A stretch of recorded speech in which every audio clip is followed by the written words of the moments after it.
and them, Lord. You bad Hollywood, you bad Hollywood bad. And still more loving and them. You bad Hollywood, you bad Hollywood bad. I learned from King Stashiel how to tingle and make the audience feel.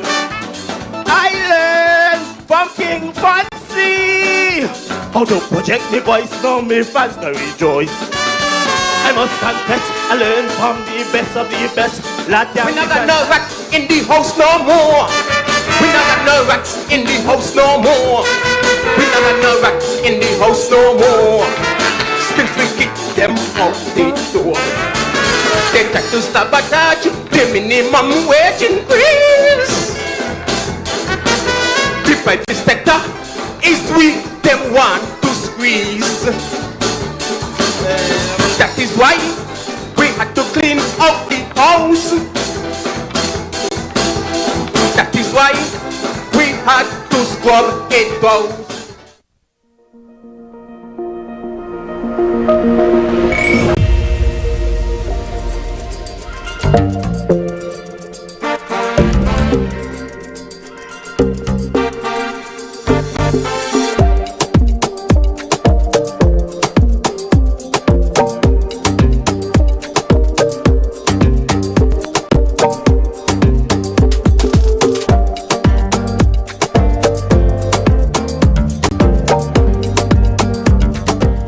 Ambassadors from 8 schools are set to compete in the 2023 Republic Bank Miss Teen Singers and Mirrors Pageant.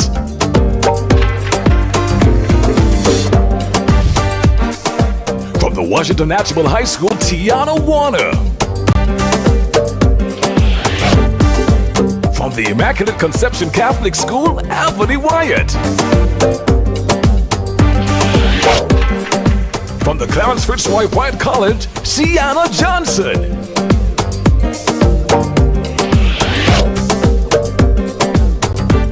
From the Charles E. Mills Secondary School, Destiny Huggins.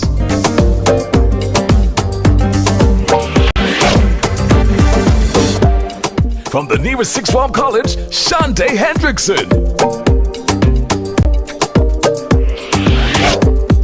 From the Bastia High School, Caitlin Wilson. From the Frochas High School, Tayonce Lyred. From the Southland Secondary School, Victoria Eloy.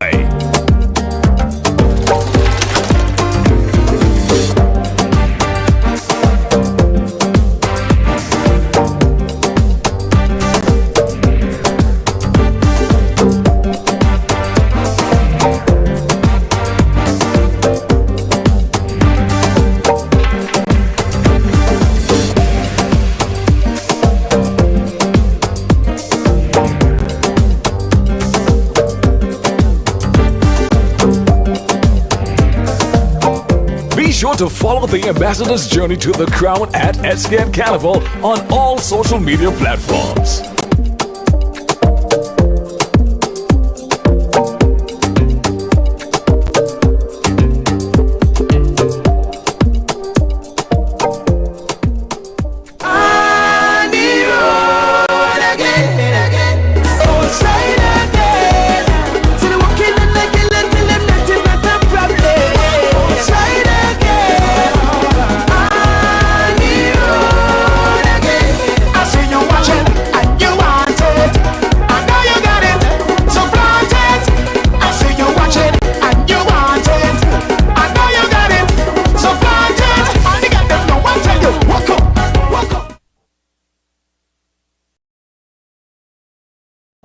Good morning, everyone, and welcome to our Sugar Mass 52 Media Update.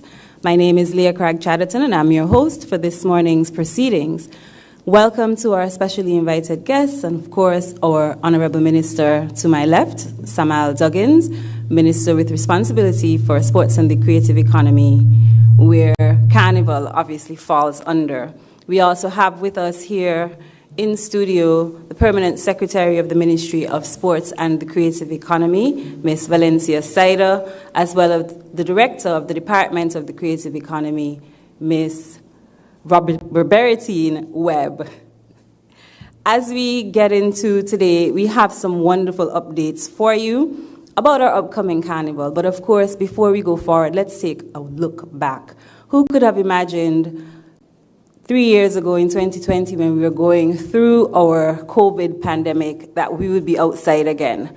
Yet we endured, as the endurance of our people is obvious, and we came out with a bang last year, 2022, for our first outside carnival experience after 2 years. It was exceptional and from all accounts, one of the biggest carnivals to date. It saw the increase.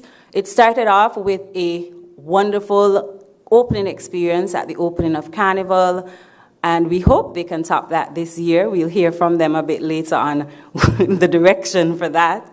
We also saw an increase in the number of participants in street activities as well as in the competitions. This year, our committee has a wonderful, wonderful production planned for you, and it promises to be even bigger and better. We now invite the minister responsible for Carnival to give brief remarks, to give his updates, and then we'll hear from some of the committee members who I'll introduce after the minister's remarks. Over to you, Minister. Thank you, Ms. Charlton. And I want to take this time to extend my own greetings to all of you here present. The Permanent Secretary within the Ministry, Sports and the Creative Economy, Ms. Valencia Sider, as well as the Director within the Ministry of, well, the Department of the Creative Economy, Ms. Robertine Webb. I must take this time also to acknowledge the Chairperson of the National Carnival Committee, Shannon Harley, and by extension, the hard-working team who really pushing the envelope year after year. We started under this administration last year when we had people outside again. And this year, I am telling you that Carnival is poised to be a spectacle. Let's call it that. But today, I'm blessed to be here among all these creatives. And I am also blessed to be the minister responsible for our national carnival. Because you see, carnival as we know it, or as we deem it, Sugar Mass, is the single event that generates the most economic activity. So there's no event in St. Kitts and Nevis that generates economic activity like carnival. And it was just last year in 2022, coming off of a 2-year hiatus, that we brought all the stakeholders and everyone back out, giving them the opportunity, as last year's road match indicated, to be outside again. And what a spectacle it was last year. And that spectacle, if not mentioned enough, was planned within 3 months. And so, when you look at the time frame we had, it was a very tight schedule, and the team pulled it off nonetheless. Last year, we would have brought back just about all the national carnival events that you would have been familiar with. And in our aim to do that, recognizing the difficulties of COVID, we also made sure that we subsidize a lot of what you saw. So all the troops, the bands, the events were heavily subsidized by the National Carnival Committee, because we recognized that last year was a unique year. Coming off of the pandemic, we really had to do all that it took to get things back on the road. And so our mission was accomplished last year.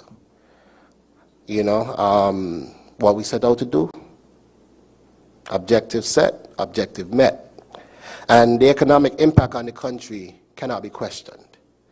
When you saw the amount of foreigners that came in last year, the amount of nationals that returned home, when you saw the boost to tourism, you know, during that period, no one could question the economic impact and the direct impact it had on our national revenue last year. Now, that economic impact is a multiplier. And a lot of people overlook that most times. Because for every person that comes in, they have to stay somewhere. If they don't have a family member, it's a hotel or a guest house. Then they have to eat.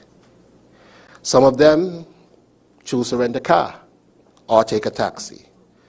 But they have to move around. And then, as we've seen, most of our troops were sold out. It means then those costumes had to be bought. And if that wasn't enough, you can't put on a fancy costume without the fancy makeup. And so, again, our local artisans had quite a task in preparing our beautiful women for those beautiful costumes. And we could go on and look at the multiplier effect that events like Carnival have. But it is important that as a society we recognize that it isn't just about fun, frolic, and entertainment. It's about economic boost. It is about advancement for our country. And so, if we were to tally, we'd recognize that directly, there was about 1,000 direct jobs provided just from National Carnival alone. And we could go on and multiply how many indirect jobs that was created as well. And so, National Carnival, we see last year, would have captured everybody. I know the chairperson was excited, calling me a number of times, Minister, St. Lucia, Minister. And it was just country after country after country that was calling and saying, we want to be a part of Sugar Mass in the future.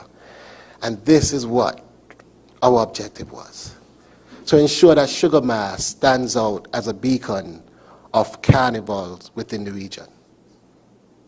We want Sugar Mass to be that carnival that people from all over the world decide, I must be there. And I think we are getting there. Everyone agrees? Yes. All right. Now, that was last year. This year, we are now days away from Sugar Mass. And we have to have a mandate. And that mandate for this year is one, to make sure that we have continued growth for our carnival product, and by extension, our national product. Because St. Kitts and Nevis, in its 20 almost years of being a tourist destination, if we want to call it that, is still growing. And it is activities like Sugar Mass that helps to promote and develop that product. But it is a part that we all must play. Not just inviting our families and friends back home, but what are we doing to market the destination and the brand globally? What role are we playing to ensure that someone in Taiwan, someone in Chile, someone in Alaska decides that the best place to spend Christmas season and Carnival is in sweet Sugar City, St. Kitts? What are we doing? And for me as minister, I'm asking each and every one of you to contemplate on that question. What am I doing to market my destination, my country, my Sugar Mass to the world? And I am quite sure that on reflection and contemplation on that question, our ingenuity and our talent would emerge where we would see wonderful ideas coming out. And while we had one of the biggest juvees last year, we plan to double it this year with your help. While we had the biggest grand parade last year, we plan for it to be much bigger this year with your help. And I believe we have the people here to do it. We have an excellent chairperson. She has assembled a world-class team. It was just last week or this week, I paid a pop-in visit to the Carnival Secretariat. And one of our local Calypsonians happened to be in there. And I guess he was doing some business with the Carnival Secretariat. And he said to me, Minister, you could not have put together a more spectacular team for this year's Carnival.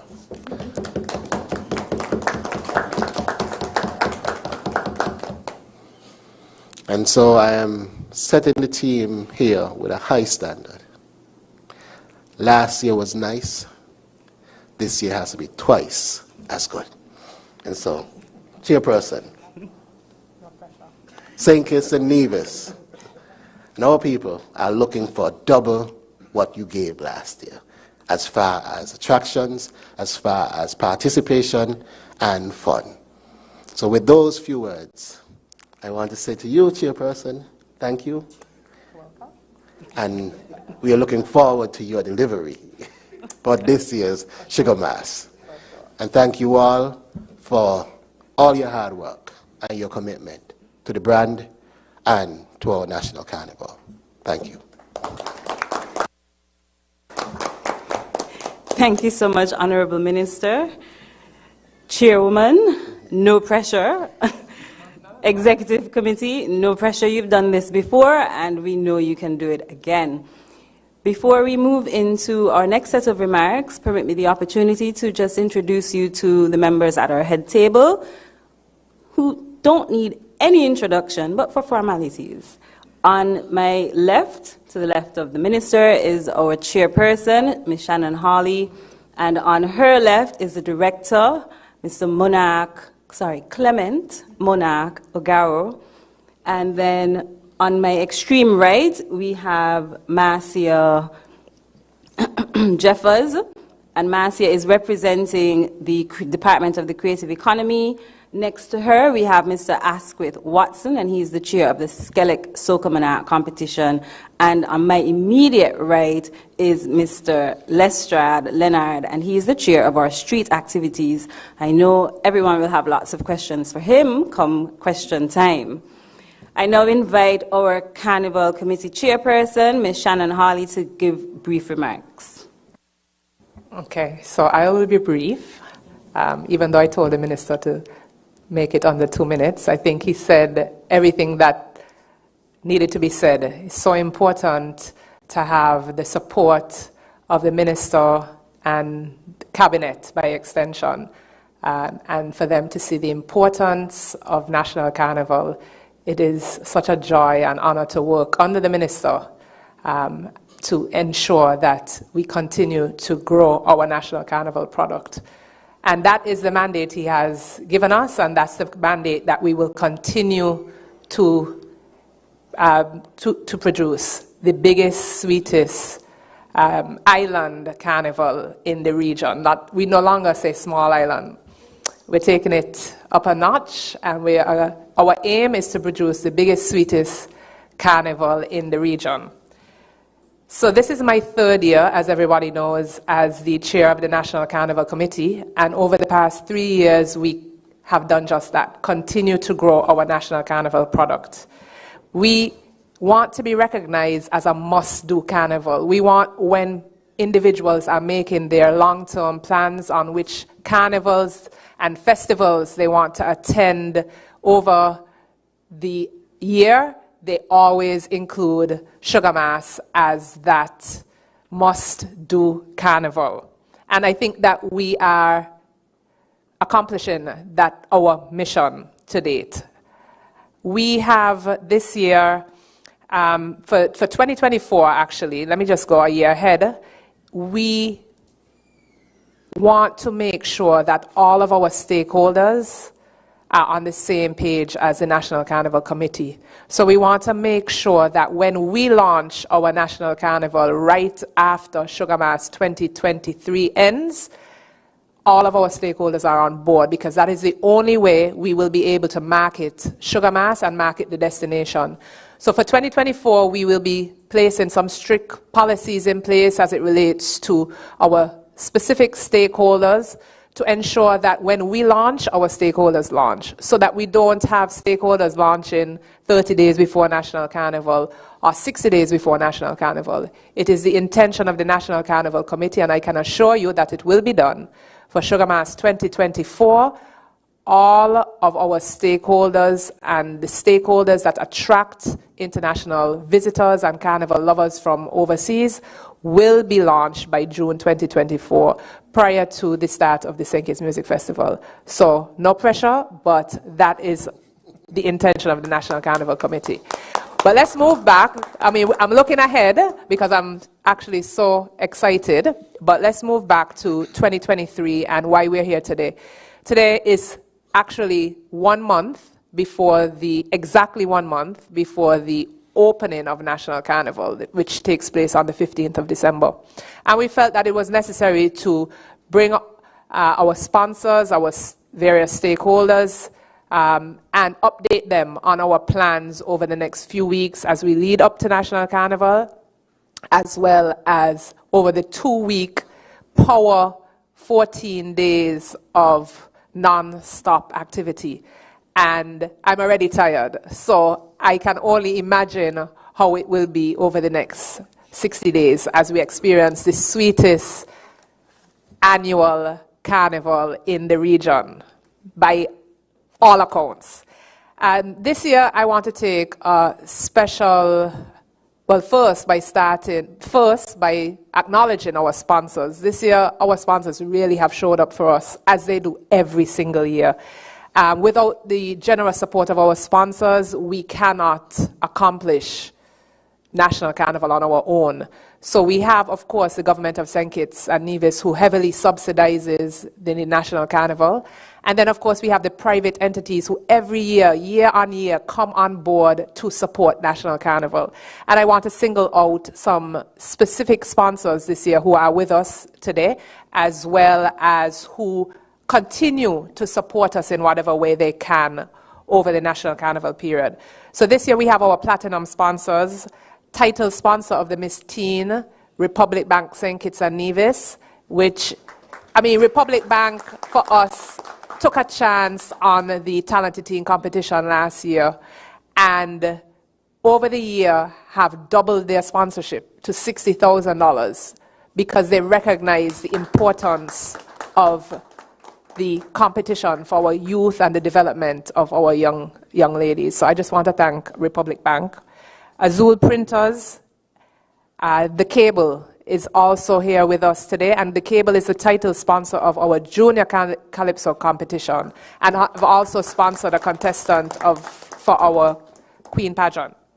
Title sponsor of our Power Soca Monarch this year, Skelec. We never take into consideration the amount of work that Skelec does behind the scenes for us, all for free.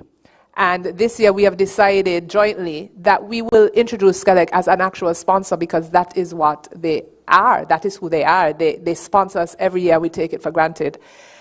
In terms of our gold sponsors, we have White Sands by Carambola, and you'll be hearing more about the collaboration with White Sands. Koi Resort, where all of our influencers and our international media and press will be staying.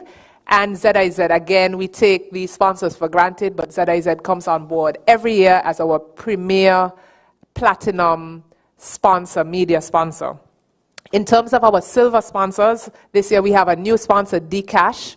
Dcash will be our online payment platform in terms of, once you download the Dcash app, you'll be able to purchase your tickets for all of the National Carnival events at a reduced cost. And again, over the next few weeks, you'll hear more from us and Dcash about that promotion that we will be hosting. First Federal Cooperative Credit Union. First Federal, just as Republic Bank took the chance on Talented Teen last year, First Federal has taken the chance on Panorama. And we won't disappoint, and we hope that we will build a long-term relationship with First Federal Cooperative Credit Union. We have Carib and we have COSCAB, and as you see, Dasani Water this year is our official water sponsor, so we want to thank COSCAB. Royal St. Kitts, Greenhouse Band, who is a silver sponsor. Greenhouse Band is practically sponsoring the Junior Calypso competition. They are based in Nevis, and they're traveling down to St. Kitts every weekend and practicing with our youth who are based in St. Kitts, taking time out of their busy schedule over the peak period for them, and we really appreciate their support. And then, of course, we have our bronze sponsors, TDC, who have, again, taken a chance on us this year and have been sponsors over several years with the National Carnival Committee in general, and this year they're sponsoring one of their own contestants, one of their own employees who is a contestant, St. Kitts Music Festival, as well as the St. Kitts Nevis National Bank. We cannot do it without our sponsors, and we also want to acknowledge the sponsors who may not necessarily sponsor national carnival events, but the sponsors who sponsor private events, sponsor troops, sponsor bands, because we're not in competition. They all are a part of building the National Carnival brand. So we want to thank everyone who has come on board in whatever way. It can be financially, monetarily, whatever, to assist us and support us for this year's National Carnival. So we have started a series of pop-up events, and I'll try to be brief because I know we have a number of individuals to speak. So apologies. We have a series of pop-up events that we have been hosting called We Lime In. You've recognized that last week we had a We Lime In at Last Lap. Tonight we have a We Lime In at Spratnet, and then it moves on to Barry's. We'll have one in Nevis, etc. And all of these are pop-up events where individuals can come listen to Soca Monarch artists perform, play dominoes, have fun, listen to music by our DJs and bands, and enjoy themselves as a promotional activity leading up to National Carnival. We also have the Sugar Mass Awards. Last year was our first annual event where we recognize stalwarts of the National Carnival over the past several years. And this year our Sugar Mass Awards will take place next Saturday the 25th at the Royal St. Kitts Hotel, and that will be aired live, carried live for individuals to log on and see us honor in excess of 40 individuals who have contributed over the past several years to National Carnival. This year, we've taken it a step further and have partnered with the Tourism Authority and the Ministry of Tourism, because without the support of the Ministry of Tourism, we will have a very local carnival. And yes, we appreciate the local carnival for residents to enjoy. However, as I said initially, our mandate is to ensure that we have as many carnival lovers fly in over that peak period to support our National Carnival. And therefore, we have teamed up extensively with the Ministry of Tourism to promote our National Carnival. And as such, we have a number of international influencers who will be joining us this year. And the aim will be to promote our National Carnival product and get it out there so that more and more carnival lovers around the region and internationally will be attracted to our Sugar Mass brand. We also have international media coming in, and we have mentioned it previously. We have Trini Jungle Juice who will be joining us, and we also have Pageant Tube. Everybody knows these social media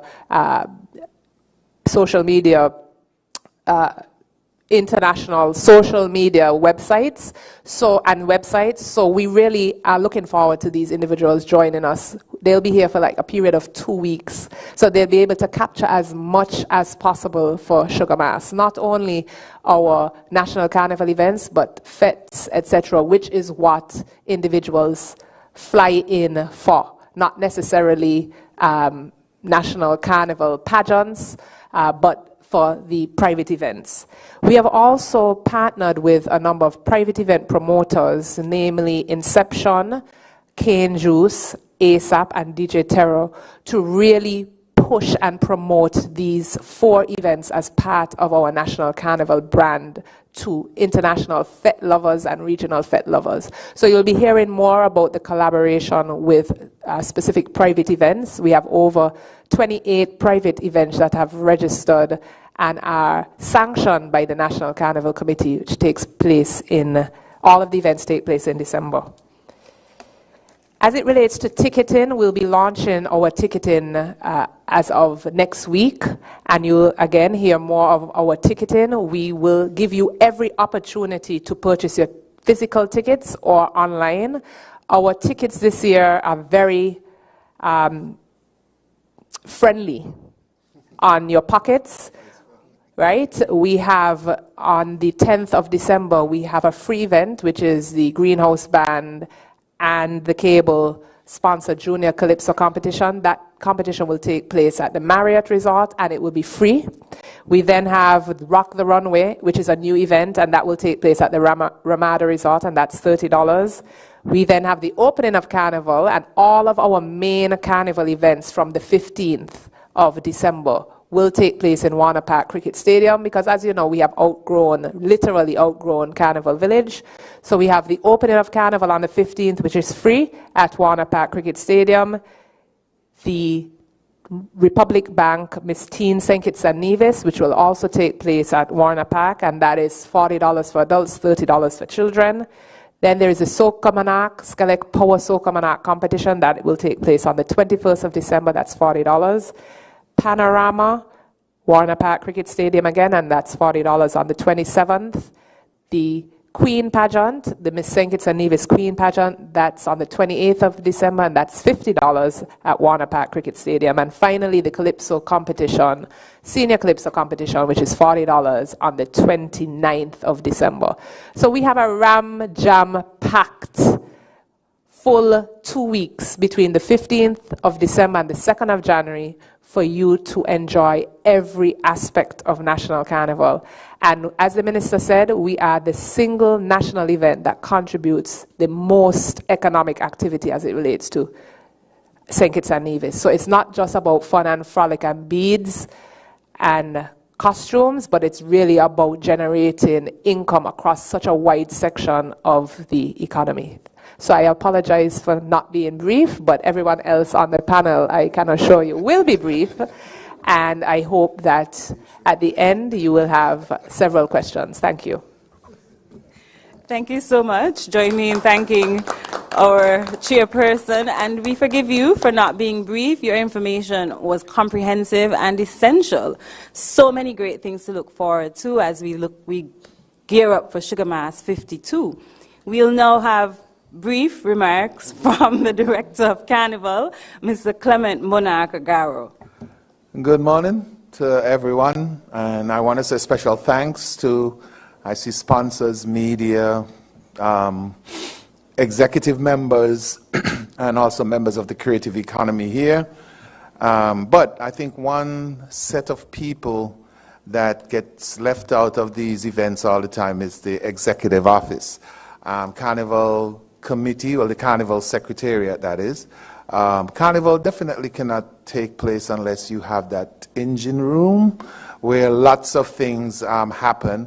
And so I want to say thanks to the staff. We have a staff of 6 at the office, and I think this is the most that the Carnival office has ever been occupied. So thank you, Madam Chair, for that. Just a couple of things. As you know, as most of you may know, we started to kind of put everything together for Carnival in June. One of the things that we've always had issues with, of course, is judging. We know what people say when the shows are finished, but also, we, this year and last year, we invited Nubia Williams out of Trinidad. She's a professional judge, commentator when it comes to steel band, soca, and calypso. So whereas we had her here for 2 days last year, we had her for 6 days this year. She did 2 days of calypso, 2 days of soca, and 2 days of pan, and I guess we could have continued with pan because they wanted to be here every day. And what we're intending to do, we're going to select our judges pretty early this year. Our judges should be selected for all the shows by next week. And once we've done that, we'll have Nubia perform a Zoom. She's not able to come back for the season, unfortunately, but we'll conduct sessions with the judges who will judge all of the competitions that we are having this year.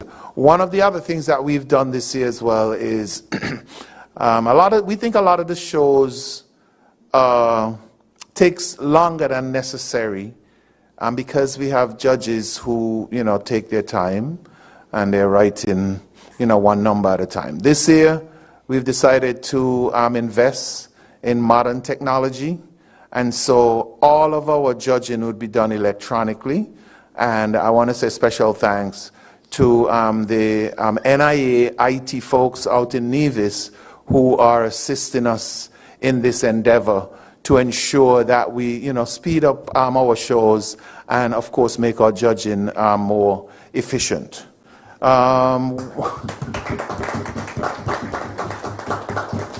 Just a quick update on vendors, and I know that they're probably tired of us calling them over the last 2 days for a meeting today. But because we have so many vendors, we have almost 200 vendors who are registered, and so we had to find a space convenient for all of them. And as a result, we've had to move our meeting several times. So for the vendors who are listening, or if you know someone who is vending this year, let them know that we'll meet them this afternoon in the south stand of the Warner Park Cricket Stadium at 5 p.m. This will be our first meeting with the vendors, and I'm sure that they'll be happy to, hear all the information that we have for them. Just a couple other things real quickly in terms of our promotion. As you know, this year we've set deadlines, and I'm sure you'll hear more from the committee chairs. This year we've set deadlines basically to force people to put the music out early, and I'm sure everyone is happy that by Friday of this week, we would have heard all of our road march contenders. And I think that's definitely a plus for the folks who love Juve Morning. Same for Soca, but I'll let the chair give you more information. But in terms of our promotion, we're on radio Monday, Wednesday, and Friday at 10 a.m. with a show called Sugar Fix. We're featuring not only our committee members, but competitors for the different competitions as well, and our private promoters as well. So if you want to get information, we're on Freedom, 10 o'clock Monday morning, Win FM, 10 o'clock on Wednesday, and ZIZ, 10 o'clock on Friday morning. So right now we have a session going on Win FM, and they told me that I needed to be brief, so I'll stay there for now. Thank you. Thank you so much, Mr. Garrow, for your information as well. One key thing to note, I don't think we acknowledged how huge this was, is the electronic or digitizing of the judging. That is going to be huge for the competitions, and we look forward to that cutting a chunk of time from the overall competition time. We have our committed, dedicated, hard-working executive committee members here in the persons of Marcia, Asquith, and Leonard, and we're now going to hear from each of them for a few more updates on their specific activities for Sugar Mass 52. We'll start with Asquith, and to remind you, he's the chair of the SKNNCC Soca competition. Good morning, everyone. Shannon, you have me really excited for Carnival with all that you were saying. I want you guys to know that this year, the SKNNCC Soca Power Soca Monarch is going to be power only, not groovy. No groovy this year. It's just going to be power. It's going to be high energy. It's going to be electrifying, like I said the last time, because look at our sponsor, SKNNCC. Power, supplying the power. So we expect high energy. We expect it to be electrifying. This December 1st is our eliminations. It's going to be down at Pozzante. It's going to be on-stage performance for 4 minutes. Our artists, 26 artists, will be performing. 26 artists will be performing down at Pozzante for the eliminations come Friday, December 1st. So I want you guys to go out and support the SKNNCC Soca eliminations down at Pozzante. It's going to be one for the history books. I also want you guys to know that we are having pop-ups for for our soca artists. Last week, Thursday, there was a pop-up at Last Lap Bar. 6 artists performed, and it was exceptional. They performed well. Some of them came on board for the first time, and persons were dancing. Persons felt the energy from our soca artists. Our 6 soca artists that performed at the pop-up last week. Tonight, there will be another pop-up at Spratnet, and there will be another 6 or 7 artists performing. So I want you guys to come out tonight at Spratnet to enjoy some good soca music. It's going to be around 8. I want you guys to come down there about 9 o'clock. We'll have our artists performing. On the 21st, Thursday, the 21st of December will be the finals. The finals will be in a fete-like atmosphere. I want you guys to walk with your drinks, your coolers, come in with your flags, your rags. Let's turn up in at Warner Park. We want India to be crazy. We want India to be electrifying. I don't want anyone to be sober. Everyone should be drinking, right?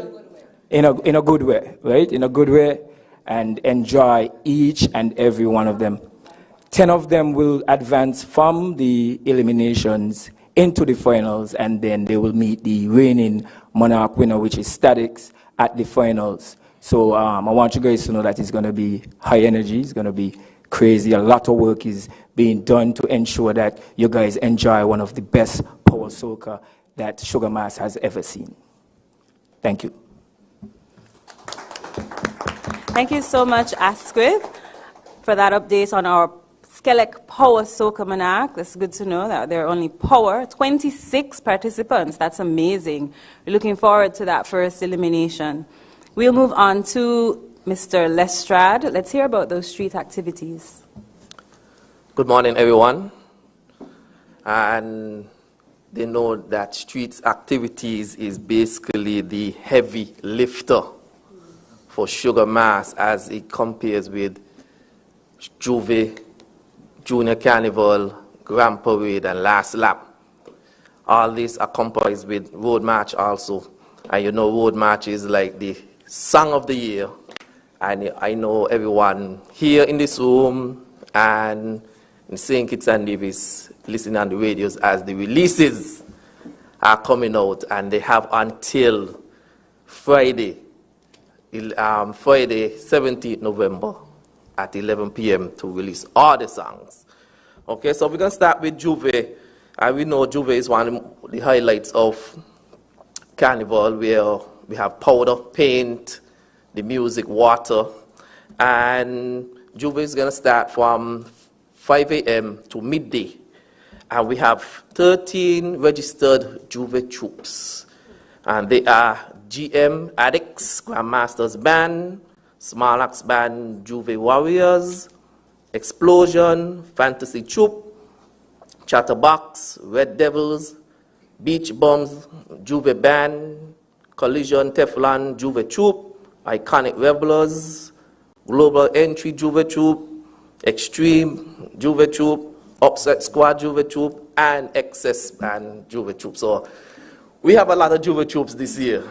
And Juve might be one of the biggest. I'm not exaggerating, but it's going to be one of the biggest Juve in a very, very long time. And maybe soon we can hold Juve in town.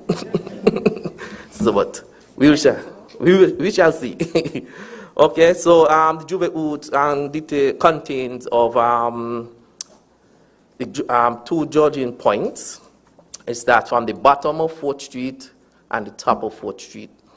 And to get to that point, you start from the Bay Road by the old Treasury building, make a right up to 4th Street, and then to the top of 4th Street, make a left to Kean Street, then a left to Church Street, then a right to College Street, then a left onto the Bay Road, and then you come back down. You could do the same thing, same manner, and then you make a right onto Kean Street, and then right to West Square Street, and then back onto the Bay Road. Okay, so the judging criteria is a design concept, originality, use of color, and presentation. The cash prizes for the Juve troops are $20,000 for the winner, $15,000 for the first runner-up, $10,000 for the second runner-up. Okay, and this consists of size of troops from 200, the bigger troops from 200 people and up, and the small troops from 50 to 199. The winners would get $6,000 and $4,000 for the runner-up. Okay, so I would say the road match is the biggest thing on people's mind right now. We heard a lot of, as I said before, a lot of releases over the past week and a half.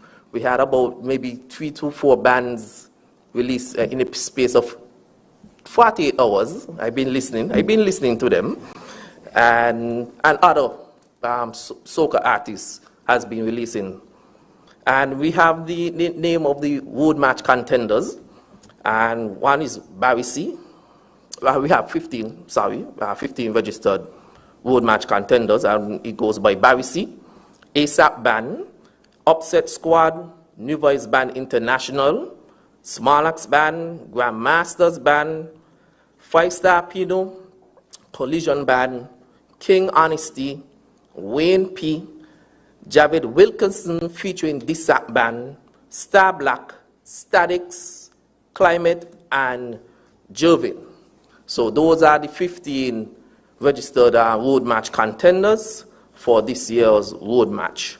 There will be 2 tiers to the judging, and on Juve there will be 2 judging points, which are the bottom of 4th Street, the top of 4th Street. And there'll be 1 judge at each judging point, and they will be there to record the name of the played tune by any contender during the specific time, and that starts from 6 a.m. to 10 a.m. So they have 4 hours to do all the necessary hits of each judging point. Then on Grand Parade, the next judging point, because it's going to be 3 judging points, Grand Parade is going to be on the stage. And this will comprise of 1 maximum point from registered road match song that is played by each troop. They could add that, and when they have a crossing of any troop, once the judge hear it, he can tick it. What is the registered road match song? Okay, so the winner of the road match would be $20,000, and first runner-up is going to be $15,000, and second runner-up is going to be $10,000. And then we have the Grand Parade troops, and the starting time. And you know, the Grand Parade is also the highlights, as we have the nice pretty masks. Everybody gets the makeup done. The ladies get the makeup done. The fellas make sure they get buff in the gym and all the stamina on Grand Parade. So Grand Parade is going to start at 11 a.m. sharp. And I put the sharp right next to it. And it's going to end at 9 p.m. sharp. But not so sharp, you said? Okay, so for the updated list, what we have so far, we have 5 registered Grand Parade troops.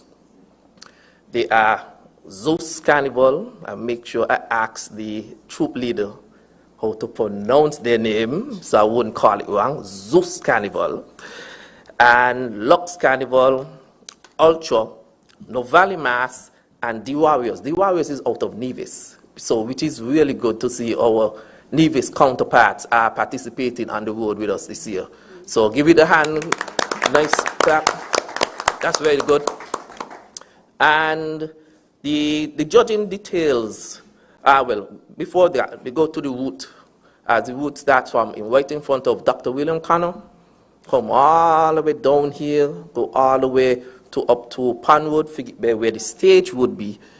And you could cross the stage, get crazy. Didn't say break down the stage, but you could have fun on that stage and feel free on that stage. Once, and we do the judging is going to happen right there also. But we have 3 judging points. I'll get to that. And then we go up the Agro Strip, turn right on Paul Morris Drive, all the way down to the Bay Road, and make a right up 4th Street, then a left on to Kean Street, then left down to Church Street, right on to College Street, and then left onto the Bay Road. Nobody can say they have a nice long jam. Your foot might be on fire by the time you reach in front of Rams, and the troops can disperse, but the jamming will continue until once, well, not once, we are going to start on time, and you will have enough time to jam around around town. Okay, so let's go quickly.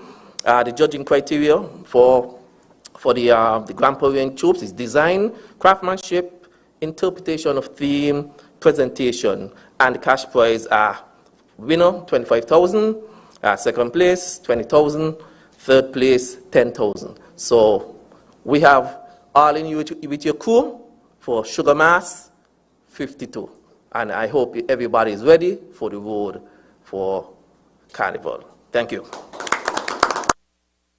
Thank you so much, Leonard, for that comprehensive overview of our street activities. What resonates most with me are the competition winner prizes. They have increased, they are respectable, and they demonstrate the hard work that our creative professionals put into making Carnival what it is across all the various sectors. So kudos to the Carnival Committee for ensuring that happens. We now invite Ms. Marcia Jeffers to give us an update from the creative economy. Good morning, everyone. And the creative economy is pleased this year again to be partnering with Carnival with a number of events. We kick it off, of course, with our Thanksgiving element in the spirit of Christmas. Everybody looks forward to this event. It's a family event. It's free. It's in the circus. Monday the 4th of December to Thursday the 7th of December, 4 nights of amazing music and dance and instrumentals as we celebrate the birth of Christ, and we give thanks to God for his protection and provision throughout the year. You don't want to miss it. This year, for In the Spirit of Christmas, we have included our folklore, so they're going to have like a pre-show. As you come and you wait, they're going to be entertainment from our folk troops, from some of our folk troops. So it's just 4 nights. It starts at 7 p.m. It's at the circus. You don't want to miss In the Spirit of Christmas this year. And then the day after, we have what we call Festive Friday.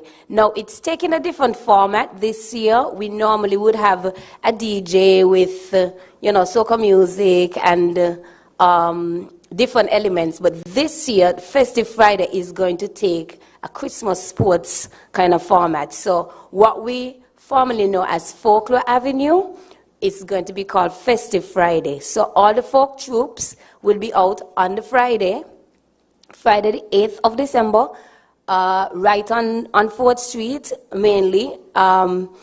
If there is, some persons were asking about a route, we have that in discussion, but it's going to be mainly on 4th Street. I know there are parents out there listening and wanting to bring their children. Our folklore practitioners are very important to our carnival and to our culture. They are our tradition bearers, and we want to provide them opportunities where they can showcase their talent. That's our cultural ambassadors. So it's going to be on Friday the 8th of December. It starts at 3 p.m. So we want everybody to come on out. It's a family affair.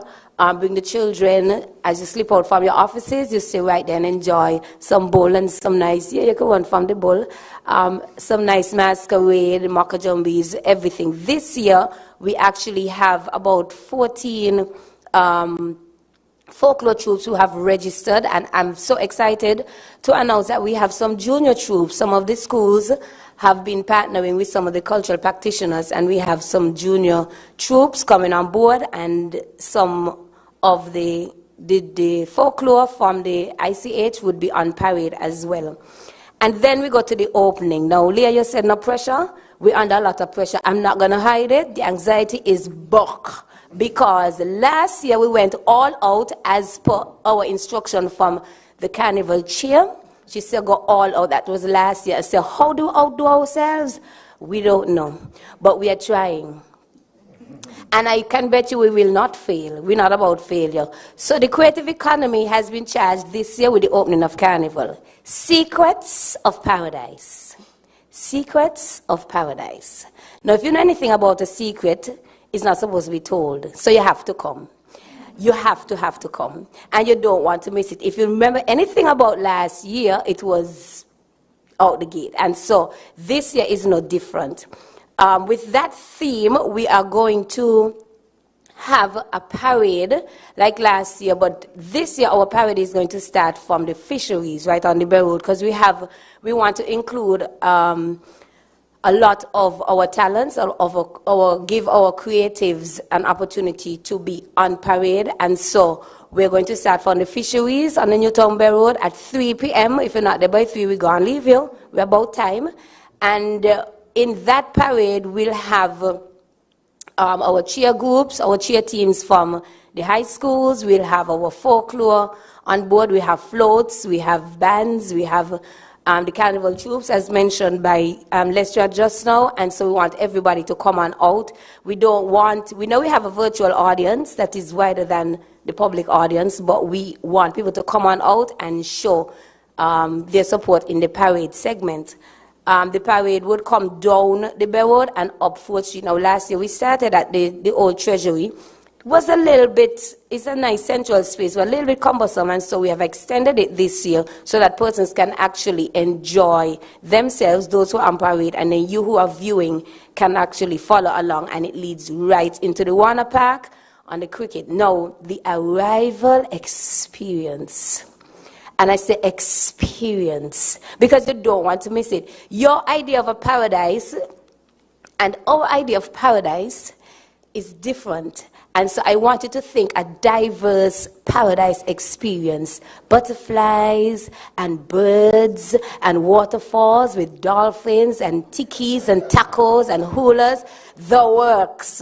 And so when you're going to be teleporting from St. Kitts into another space, into paradise. And so you don't want to miss that experience. You don't want to miss that experience. We have treats to give out. We have lots of entertainment and promo girls. And so I can't find the words. You have to come. You really, really have to come. So that's on the 15th of December, the opening of Carnival, right from the Bay Road up to 4th Street and into Warner Park Cricket Stadium. The parade starts at 3. The arrival experience at 6:30. So don't miss the experience. We move on to, we have 2 more activities. The folklore competition, as mentioned before. Our folklore are very near and dear to our hearts, and so they too have their own competition. This comes off on Wednesday, the 20th of December, right at the circus. Now they gather at 3, where they would be adjudged by our visual and textile designers. They're going to judge the costume segment, make sure they have all the bells and ribbons, all the mirrors, everything that they need to have on their costumes. And then the competition actually begins at 5. And so we want the public to be aware of this competition. We normally have a bumper crowd, and this year will be no different.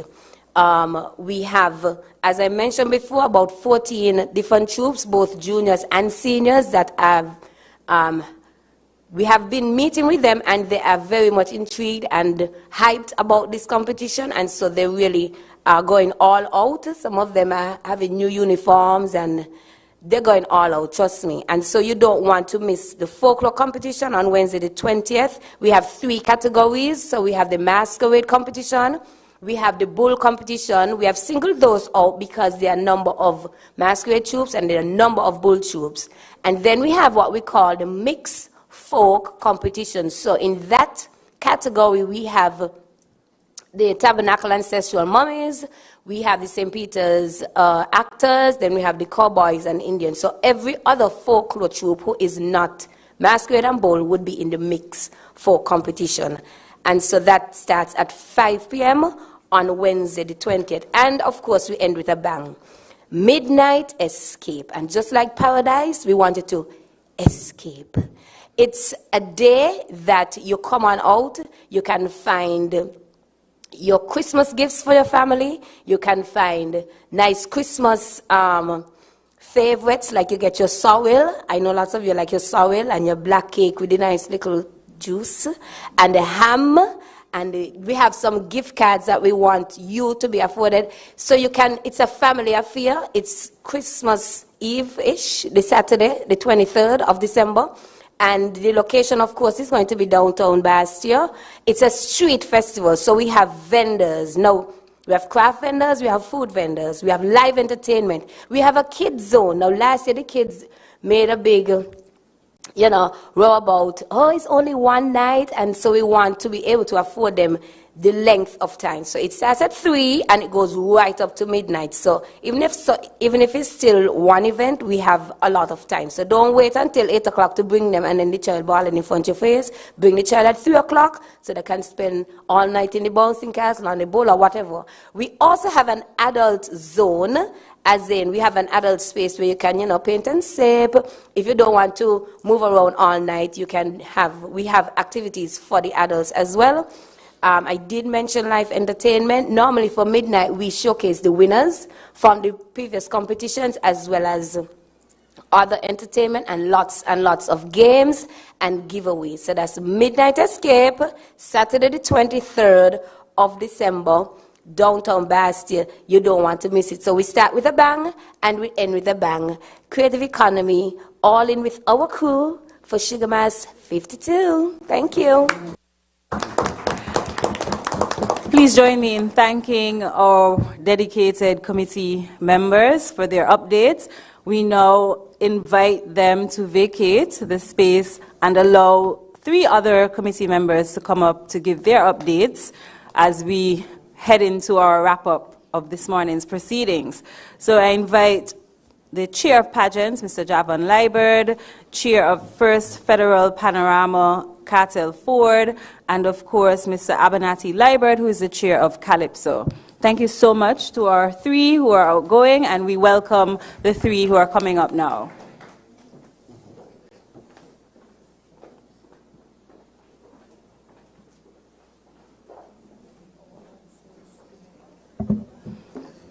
And since they've had such a lovely opportunity to relax all morning, we won't give them any breathing time. As soon as they sit, we're starting with Mr. Javon Liburd, Chair of Pageants, because as a pageant chair, you always have to be ready. So over to you, Mr. Liburd. What's our updates on our pageants? Thank you, and I hope to be very, very brief. So I'm just here to give updates on the pageants this year. As you know, we're having 2 pageants, the Miss Teen Sinks and Nevis and the Miss Sinks and Nevis Queen pageant. Unfortunately, this year we won't be having the swimsuit pageant. Maybe in the near future, Madam Chair, we'll be bringing that back. But let me start with the Miss Sinks and Nevis Queen pageant.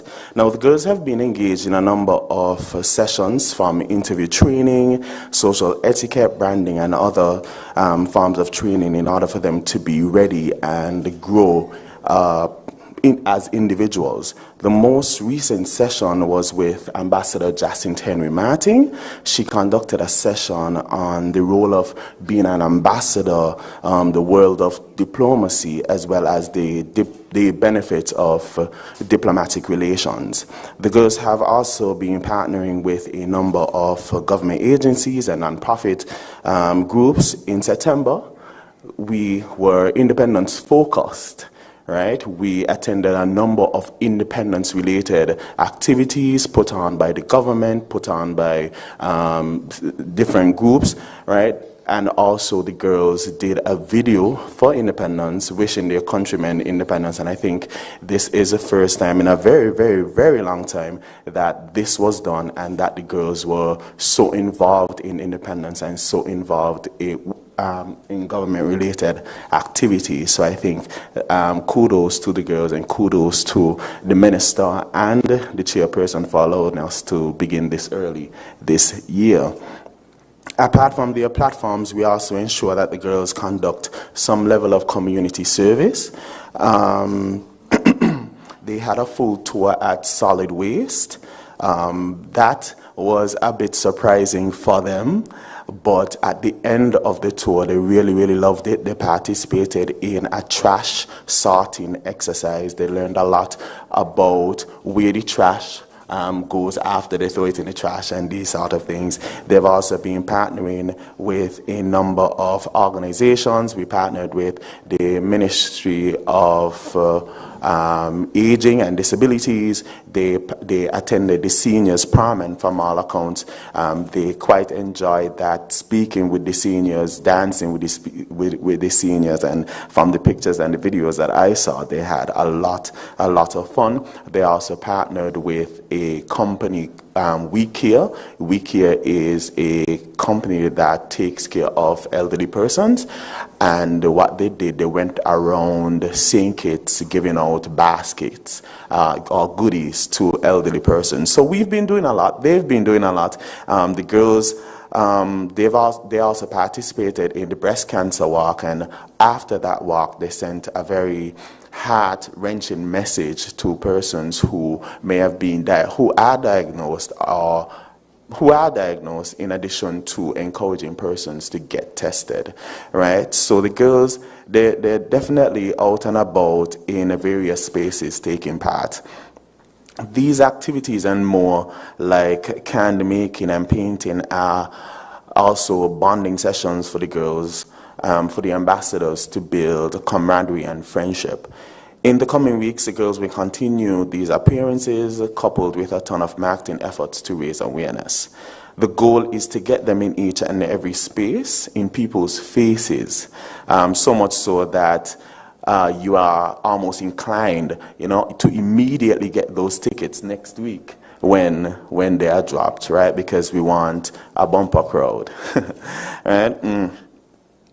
At this point, I must say thanks to the 6 sponsors that came on board to sponsor the ambassadors. The St. Kitts Nevis and Guyana National Bank, who sponsored Azaria Vanterpool, Azul, who sponsored Rihanna Buchanan, The Cable, who sponsored Jamie Peets, Carrie Bury, who sponsored Shavel Watson, TDC Limited, who sponsored Desan Maynard, and the St. Kitts Music Festival, who sponsored Desnerine Hanley. And just to note that this is the actual order of appearance for the night of the show. Back to sponsors, I don't think we've said it enough, or I don't think we can say enough about how much we appreciate their support and their commitment they made. This show would have taken a whole different approach if they weren't on board. Maybe for the worse, who knows? But we really do appreciate these businesses for coming on, not just as sponsors, but as partners of the pageant and partners of the Carnival Committee. Just to give you some insight this year, the Miss St. Kitts and Nevis pageant will be held under the theme, Celebrate 40. And the scope of that is celebrating 40 years of diplomatic relations between St. Kitts and Nevis and between St. Kitts and Nevis and Canada, the United Kingdom, USA, Venezuela, Taiwan, and South Korea. Now, this is important to note because I know a lot of us as Kittitians and Nevisians, we are not aware that we are actually celebrating 40 years of diplomatic relations with these countries, right? So that is the theme for this year's pageant. And the ambassadors will compete in 6 segments. They being interview, costume, swimsuit, talent, evening gown, and ambassadorial statement. Now ambassadorial statement is a new segment for this year, and it's just a segment for the girls to learn more and for them to present more and to step into a space where they're seen as ambassadors, right? As I said, it will be quite an exciting and competitive show, one you really don't want to miss. I'll get over to the Republic Bank Miss Teen St. Kitts and Nevis pageant. They too have been engaged in a number of developmental sessions on communication, branding, and other sessions that are coming up that would cover interview skills and so on. They came on a bit later than the Miss St. Nevis girls. However, they are already on the road, making a ton of appearances, dominating spaces, and participating in a number of bonding sessions. Most of these sessions, the ambassadors for both shows, the Miss St. Nevis Queen Pageant and the Republic Bank Miss Teen St. Nevis, they'll be together because I think there's a lot they can learn from each other. So most of these sessions you'll see pictures and videos with them together. At this point, just as the chairperson did, I would like to give a huge shout out to the Republic Bank for coming on as a title sponsor, doubling their sponsorship, and just for their commitment to these young girls. Because of their commitment, we were able to increase the participation assistance fee from $3,500 to $4,000 and the prize money from $3,000 to $10,000. And that for me is, yes. And that for me is major. And on top of that, they're still giving. They still give at the end of the show. I know they gave starter accounts to the girls, and there's money in that as well, right? So it's a gift that keeps on giving, and we really, really appreciate the Republic Bank for coming on board. And who knows, maybe next year they'll double that double, right? And that's what we're aiming for. The show this year, the Republic Bank Miss Teen St. Nevis pageant is being held under the theme Viva SKN. And the scope of that is 40 years of independence. So let's not get confused. Both shows, as we are celebrating 40. However, the adult pageant, it's 40 years of diplomatic relations, and the teen is 40 years of independence. And as you may know already, we have a total of 8 teens vying for the title. The same number as last year. However, it's still a significant improvement from where we were in the past. The contestants are, and this is the order of their appearance on the night of the show: from the Washington Archibald High School, Tiana Warner; from the Immaculate Conception Catholic School, Avoni Wyatt; from the Clarence Fitzroy Bryant College, Sienna Johnson; from the Charles E. Mills Secondary School, Destiny Huggins; from the Nevis Sixth Form College, Shante Hendrickson; from the Basia High School, Caitlin Wilson; from the Virtuous High School, Tyonce Library; and from the Sadler Secondary School, Victoria Elowa. And they will compete in 5 segments: the ambassadorial segment, the ambassadorial speech, the ambassadorial costume, talent, formal teenage wear, and interview. We have another set of dynamic girls this year, and I promise you that this show will be another one for the books. Both shows will be one for the books, so as soon as those tickets drop next week, ensure that you are the first to secure your seats. For the Republic Bank Miss Teen St. Nevis, that is on December 19th, and the Miss St. Nevis Queen Pageant on December 28th. And I hope that was incredibly brief. Thank you so much, Javon, for all of your information. We move quickly along to Mr. Cartel for some updates as well. Well, good morning, everyone. I am Cartel Ford, the chairman of the First Federal Cooperative Credit Union, Panorama. And unlike my executive committee members, I can assure you that I will be brief. Yes, so first off, I would just like to indicate that this is truly a historic moment for us, as First Federal is coming on as our first ever title sponsor. And we are truly happy to have you guys. I know that your logo or your catchphrase is that we say yes. And we want to thank you for coming on board, and we welcome you into the Steel Pan fraternity. So thank you once more. And we could give them another round of applause. Now, the date and venue for our competition is Wednesday, the 27th of December, and it will be held at Warner Park at 8 p.m. sharp. The theme, we have our underlining theme, which is development through historical preservation, as the committee really wants to educate the masses about the origin, pioneers of the competition, of the art form, and how we create Steel Pan in St. Kitts and Nevis, as well how it trickled down from Trinidad to the Caribbean. So that is what we are really highlighting this year. We have 7 steel bands, 2 from St. Kitts and 5 from Nevis. In St. Kitts, we have the reigning champions, EBJ Harmonics, who will be performing Long Live Soca by Voice out of Trinidad. We have Sugar City Steel Orchestra, which is a new band, formed through Ambrosia this year from existing bands, and they would be performing Chase to Life, also by Voice from Trinidad. As we head over to Nevis, we have Young Vibration Steel Orchestra, who will be giving a tribute to the late and former Soca Monarch, not Soca Monarch, Road March champion, Mick Stokes, and they will be singing Lyre Meager. Owali Rhythms will be performing I Command You by Burning Flames out of Antigua and Barbuda. Poinciana Rhythms, which is a small but large in quality band, as their members range from the age of 9 to 18, and they will be performing Like a Boss by Marshall Montana out of Trinidad and Tobago. Nevis Community Development Steel Orchestra, who will be doing Iron Mine by Lord Kishner out of Trinidad and Tobago. And lastly, a new band who was established this year, Gifted Youth Steel Orchestra, who will be doing Lorraine by Explainer out of Trinidad and Tobago. And I must indicate that Panorama is really an interesting competition, as it is very unique, and we are actually the largest competition because we facilitate for over 280 individuals to partake in. So this is really interesting. I know that we have a different range of gender, age groups, nationalities, races.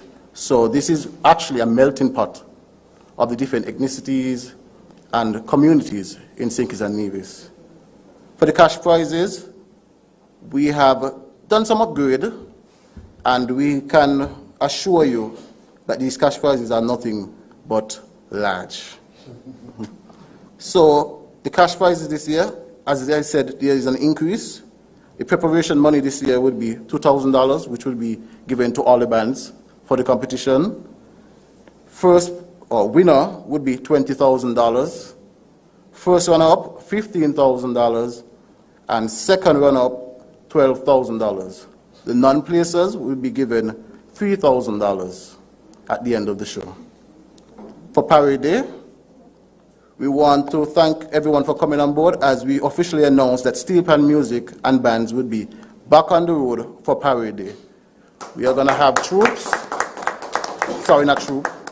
We're going to have a big band going through the halls of the roads of Bastia, and we are also going to have them at central points to be announced at a later date. So as I said, and I am a man of my word, I am completely brief, and I will turn over to Mr. Abonati.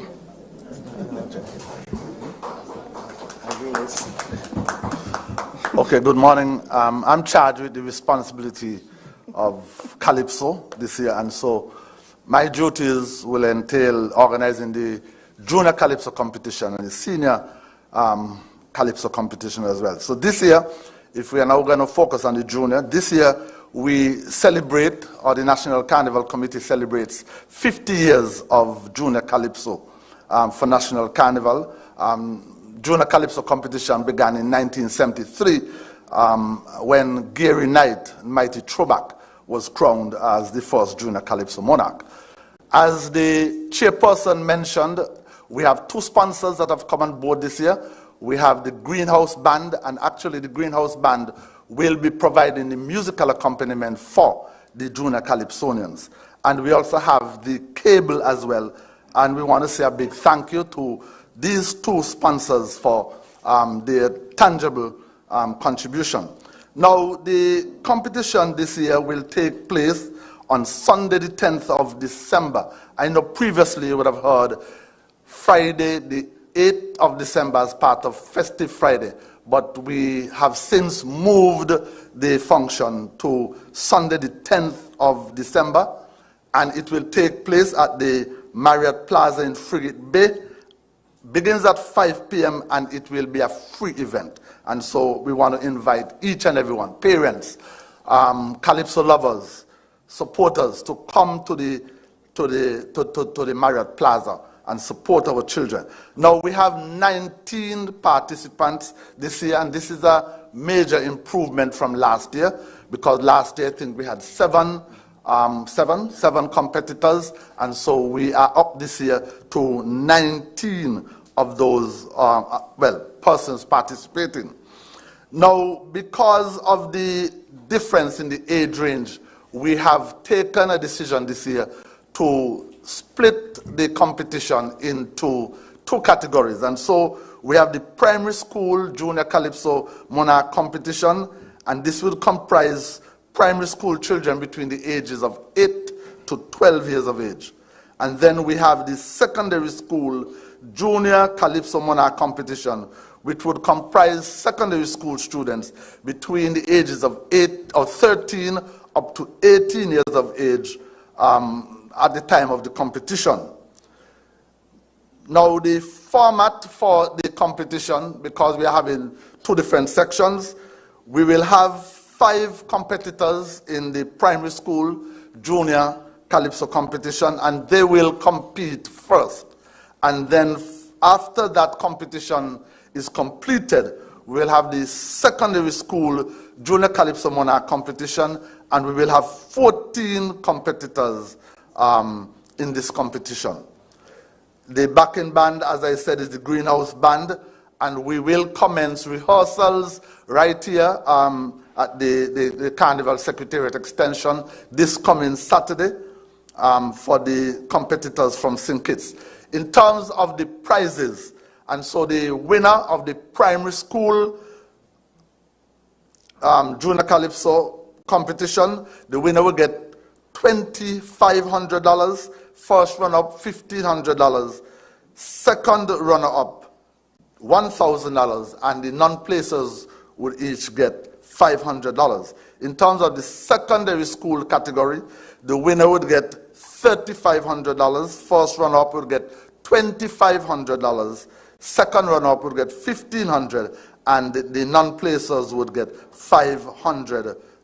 Now, this being the 50th anniversary of the Junior Calypso competition, the St. Kitts Nevis National Carnival Committee wishes to acknowledge the contributions of 3 former National Carnival, junior National Carnival participants, in the persons of Dr. Sir Hugh Rollins, Dr. Irvin King Sweeney, and Mr. Melvin Edwards, who collectively have once again donated a total of $2,908.50, which will be shared among the top 3 placers in the secondary school junior Calypso Monarch competition. And we want to give a big thank you to these 3 contributors. Now, quickly we move to the senior Calypso Monarch competition. This year we had 62 registrations. However, only 54 of these 62 persons will participate in the Sugar Mass 52 Senior Calypso Monarch competition. This year, the National Carnival Committee will reintroduce the 3 stages of the competition. And so we have the eliminations set for Sunday, December the 2nd, Saturday, December the 2nd, and Sunday, December the 3rd. The semifinals will be on Thursday, December the 14th, and the grand finals will be on Friday, December the 29th. Now, the Calypsonians will perform 1 song at the eliminations, and then they will perform 2 songs at the semifinals and the grand finals. Now, 16 Calypsonians will advance from the eliminations into the semifinals, and then 8 Calypsonians will advance to the finals from the semifinals.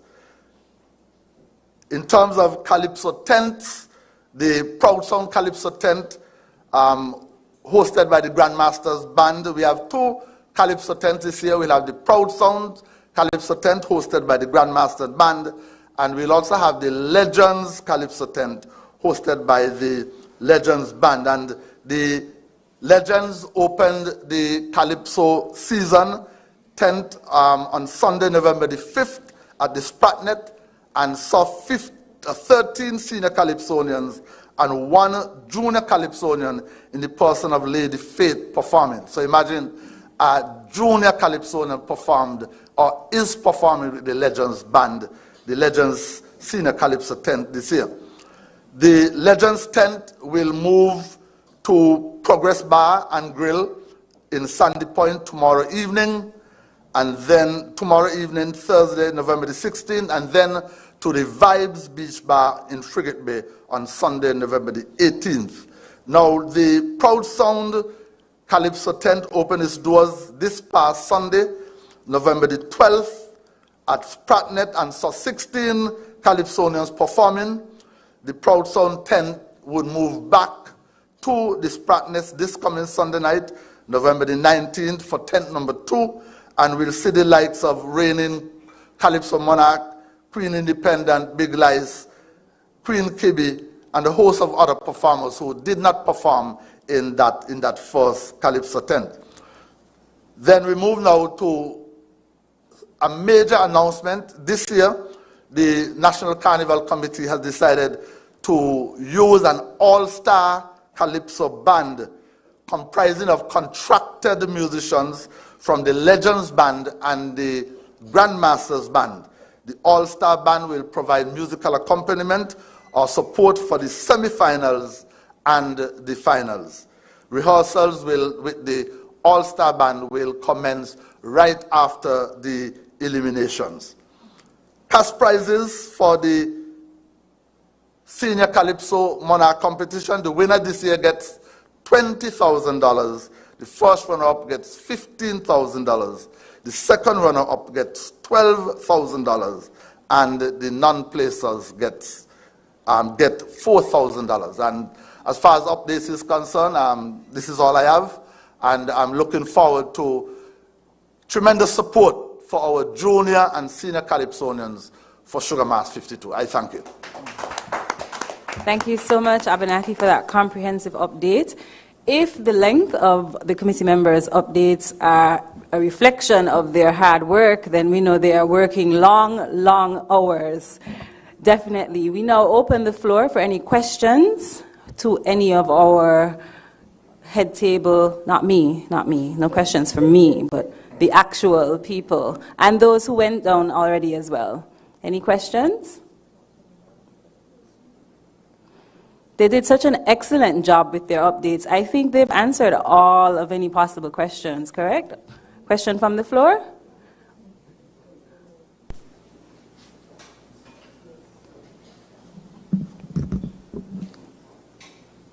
Yes, please introduce yourself and where you're from, then. Mervan Thompson, thank you, Leah. Mervan Thompson from ZIZ, ZIZ Broadcasting Corporation. I have a question for the for Mr. Lestrade, street activities. It is surrounding the road match. Can you please shed some light on the route and the judging aspect of it? And then I understand that some persons, they are not necessarily in agreement with some new criteria that was proposed. So I'm asking for clarification on it. Question. Thank you for the question. The new criteria is basically simple, most easiest criteria we could think of. The judging points for the road match is on Juve, bottom of 4th Street, top of 4th Street. Grand Parade is on the stage. At each judging point, the judge is going to tick from whatever road match song is being played, or record the name of whatever road match song is being played. The same thing goes for Grand Parade. Whatever road match song is being played on the stage, crossing the stage, if it's by a registered Grand Parade troupe, once it's the first song when they're crossing the stage, the judge is going to record it. So as much as songs going across the stage, same thing, from any troupe, they could do the additional tally to the road march.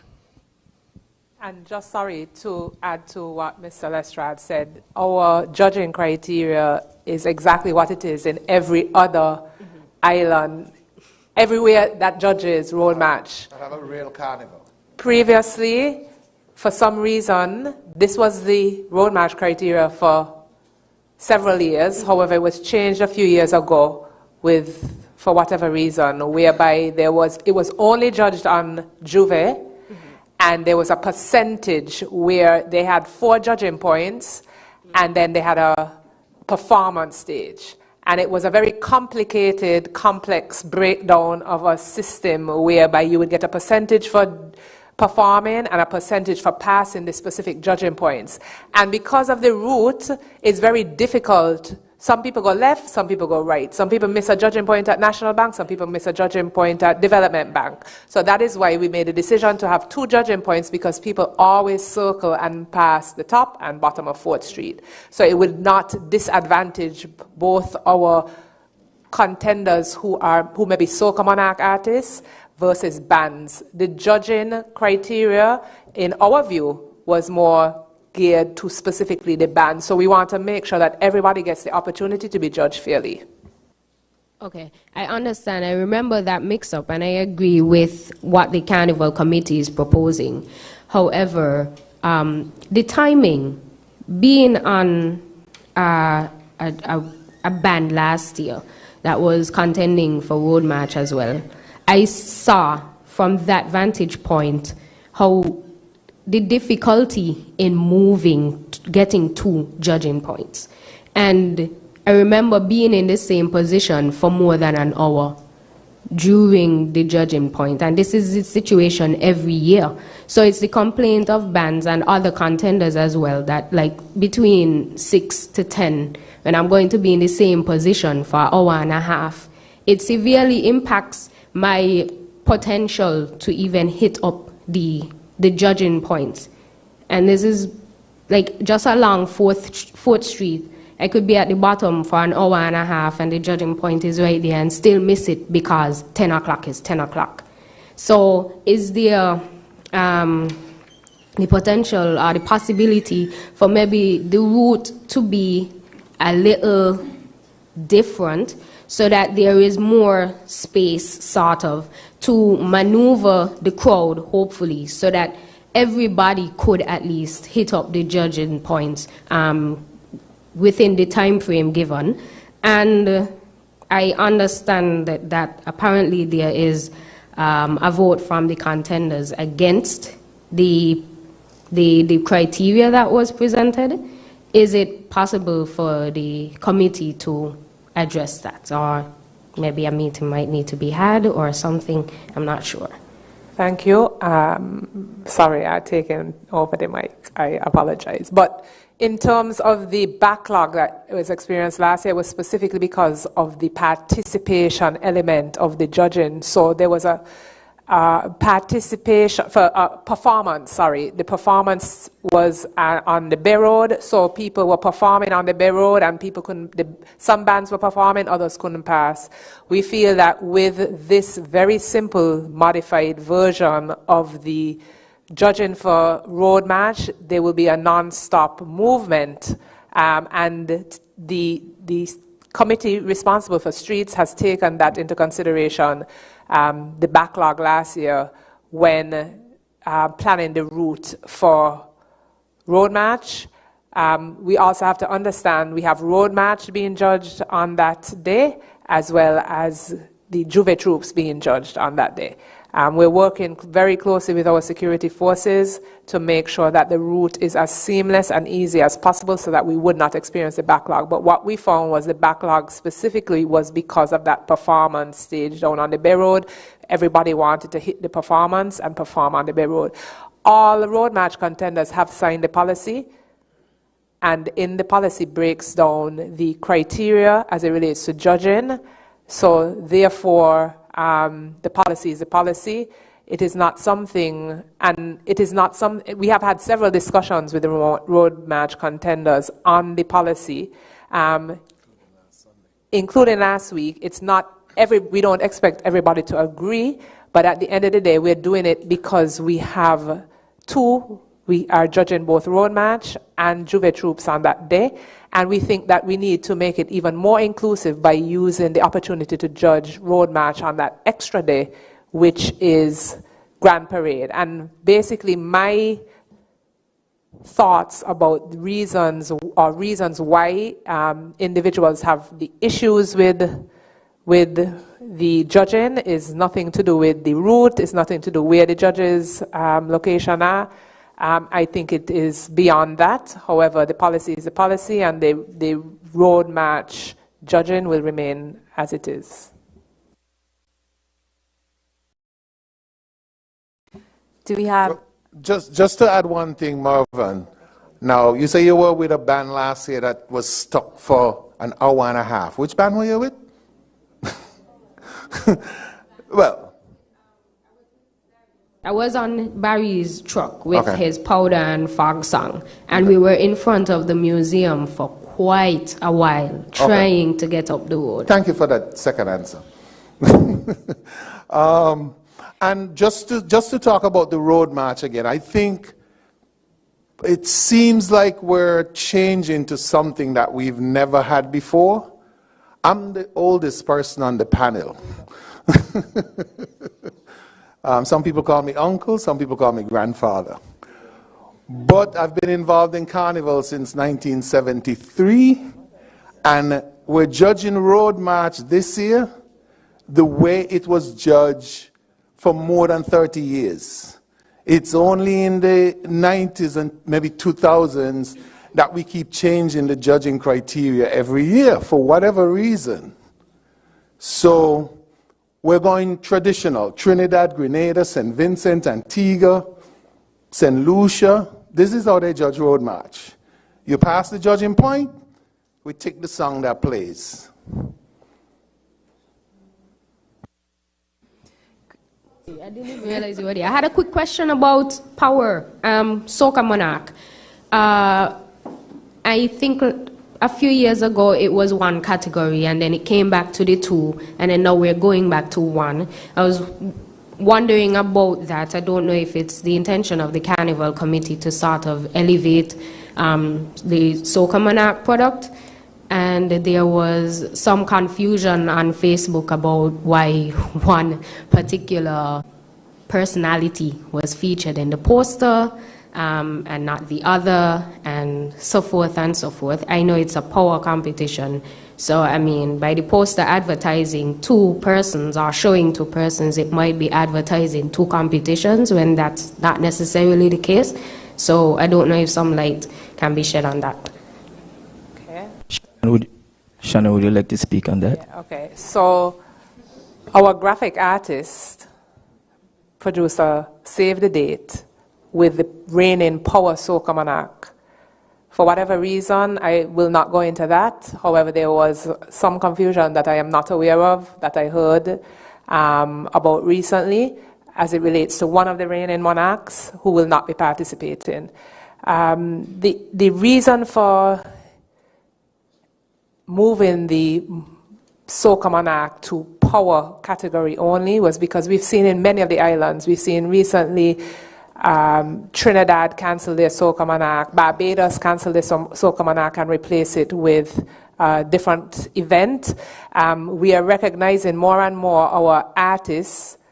We see one of them behind the camera. And as they grow, they don't want to participate in Soca Monarch anymore. They feel that Soca Monarch is for juniors. And we cannot, no matter how we try, we cannot get what we consider heavyweights to perform in the Soca Monarch, no matter how we increase the cash prize money, make it more attractive, etc. And we felt that this year, concentrating on the power, which is what most people come to Soca Monarch to witness, the power segment, it would make it more attractive for attendance-wise. Last year we had a very low attendance at our Soca Monarch competition. We want to give it one more try because we know that there's so many people who put their all into Power Soca Monarch. But at the end of the day, it is a financial decision for the National Carnival Committee. So we want to make sure that we entice as many individuals to come on out to the Soca Monarch competition, and thus the reason for making it one category Power. And in terms of prize money, as Shannon mentioned, the winner last year got $12,000. This year, the winner, $20,000. So an $8,000 increase. Yes. In the prize money for the winner. And the runner-up will receive $10,000, and then second place will receive $8,000.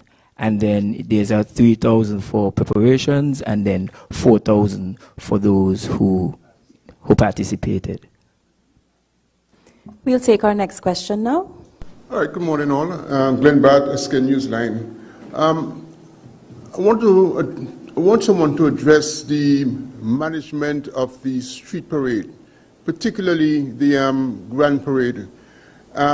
Many persons who visit, but persons who have interacted with, mainly who are visitors, complain about the gaps between the troops. Now, over the years, I've seen that it has actually gotten smaller, but it still exists. So if someone can address the management of the actual flow of the parade, that will be great. Secondly, with regards to floats, now at one time, many years ago, floats was a big thing. In some carnivals, like in Brazil and so forth, it is still a big thing. Why isn't there any emphasis being placed on the creative components that floats bring to a carnival parade? And is it a matter of funds? Is it a matter of interest? I don't know. And my last thing is, in regards to the parade as well, is that people also complain that most of the trucks that carry the bands are not decorated. So you have this kind of strange mismatch between a troop that's very colorful and then a vehicle that is not in very good condition and is not portraying the right concept of color and creativity. Okay, I'll start with your question with the management of the flow of the parade. Me and my team, this year, we are using the best available technology to keep the parade flowing as easy and as simple as it is.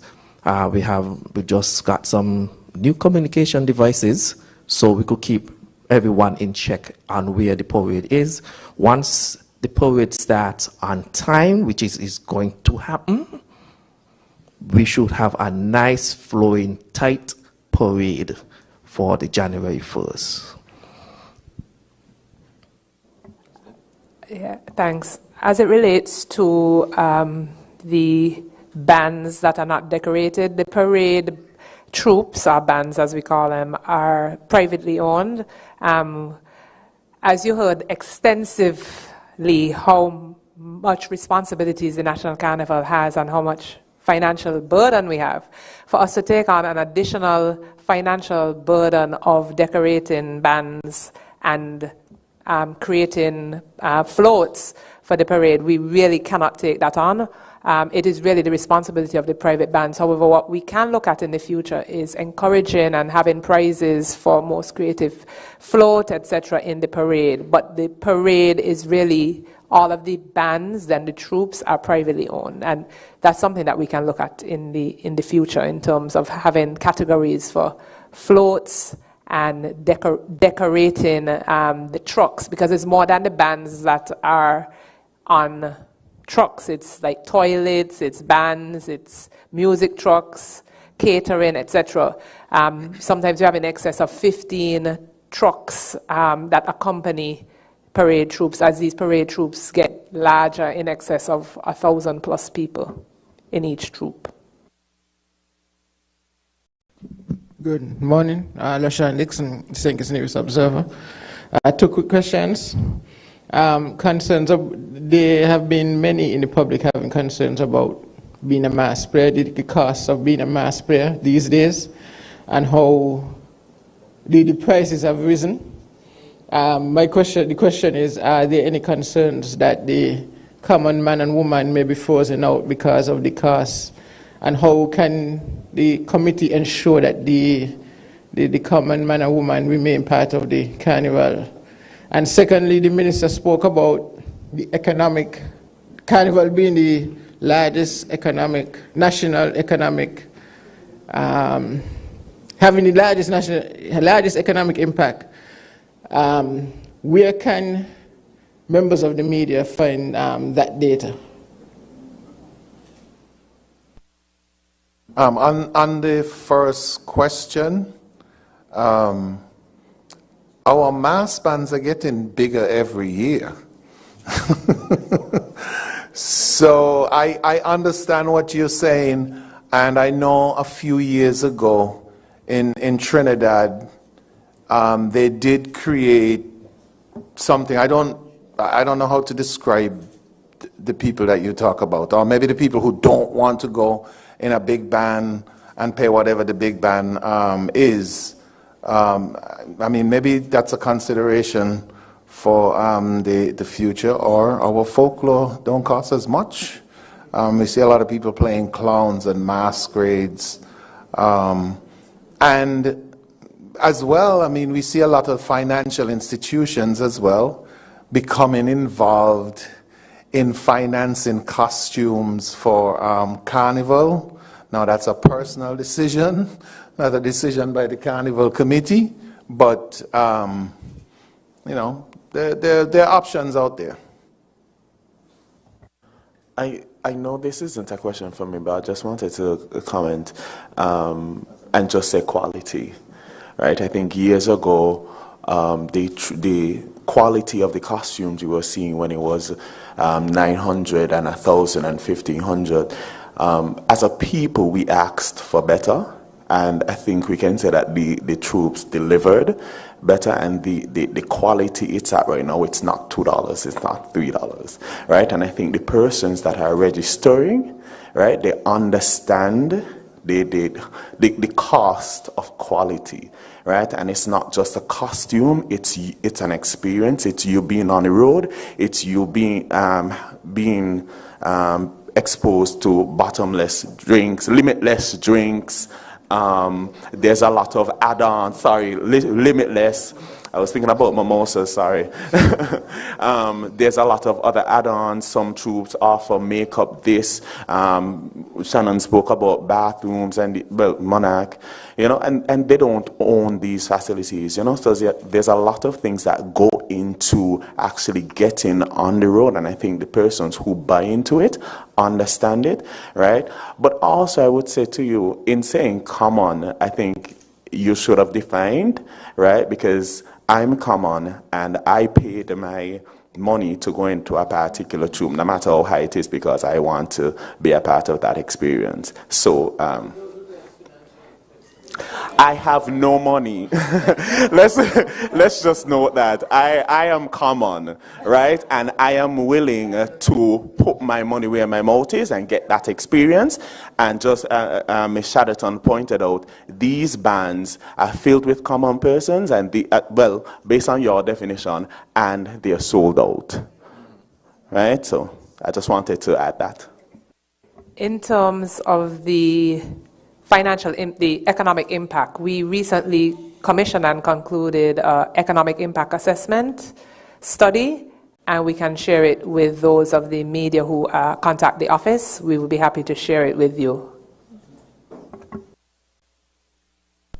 One of the things that I haven't heard anything about this morning is post-event cleanups. All the activities on the road create a lot of waste. What is the collaboration going on between the committee and the solid waste management or any other entities to ensure that the streets are cleaned very quickly, bearing in mind that we have cruise ships coming in? And as an extension of that, what is the arrangements being made in relation to taxi operations? Because a lot of events are taking place in the circus. Last year, I think some taxi drivers were complaining bitterly that they were just pushed aside and that there was no specific spot for them that they can go, that people know that they should go to. So they were basically left on their own. What kind of collaboration, what kind of discussions are taking place between taxi operators, the association, and with regards to the cleanup of Bastille when it's finished? We collaborate with both solid waste and a number of private cleaners every day to clean up after the troops between events. We also place garbage bins extensively on 4th Street and in the heavy trafficked areas. We did that last year. We placed garbage bins because there are no garbage bins there now. We placed garbage bins along the route. We also had cleanup crews after the route. We have cleanup crews after the events downtown. One event that I didn't mention is a private event, a collaborative event with a private event promoter, is Study It on the Block, which takes place for a 2-week period every night downtown. So we have crews that clean up, especially understanding that it's a peak period and visitors are on island and come on island early in the morning. We also have crews that clean up. In terms of the taxis,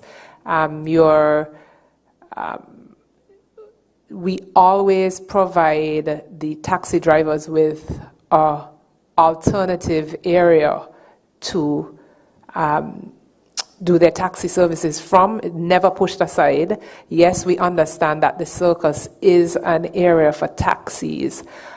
This year, we're not doing, it's not proposed unless the security forces advise us otherwise. We're not doing any major events in the circus as we did last year early up. However, vendors will be situated in the circus. Last year, our vendors started from the 18th of December. This year, our vendors are moving back to just that peak week where we have vendors set up between Christmas Day and last lap, because we had a lot of complaints from businesses in the area last year with vendors just taking advantage of the situation. We have a meeting with vendors this afternoon to discuss the details. But we never push the taxis aside. However, we provide them with an alternative space for them to be placed. You must understand that this is a national event, and we really want maximum participation and support from various stakeholders in whatever way. It may be a taxi driver, or it may be a vendor. We're dealing with so many moving parts. I mean, you've heard today of the extensive events that we are attempting and succeeding in managing. So just to answer your question, the taxi drivers will be provided with an alternative space to have their taxi services from at that time, during that time. That's it. Okay, we'll take our final question of the morning. All right, good morning, everyone. Kevin Brown from WinFM. I guess I'm ending on a lighter note. Like Music Festival, is there any provision for like a space for marijuana enthusiasts for any of the Sugar Mass 52 events or any Sugar Mass in future?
from our Carnival Committee members.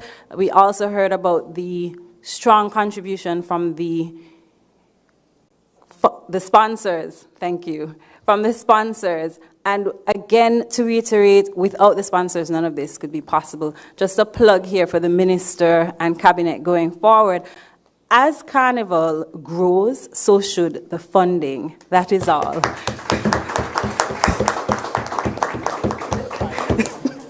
I'm not over there because I could imagine the side eye.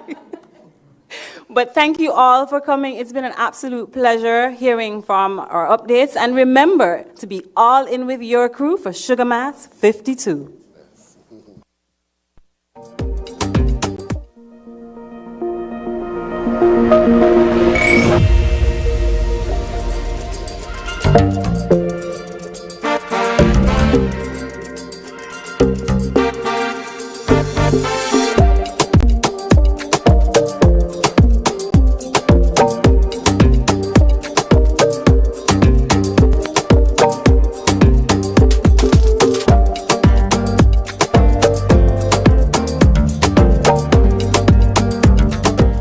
Ambassadors from 8 schools are set to compete in the 2023 Republic Bank Miss Teen Singers and Mirrors Pageant.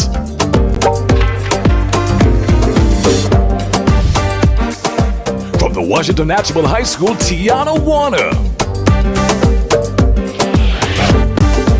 From the Immaculate Conception Catholic School, Anthony Wyatt. From the Clarence Fitzroy White College, Sienna Johnson.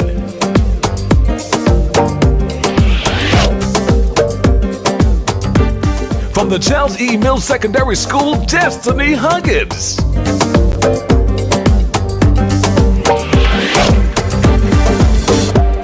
From the nearest Sixth Form College, Shante Hendrickson. From the Bastia High School, Caitlin Wilson. From the Frochas High School, Tayonce Lyred. From the Settle Secondary School, Victoria Eloy.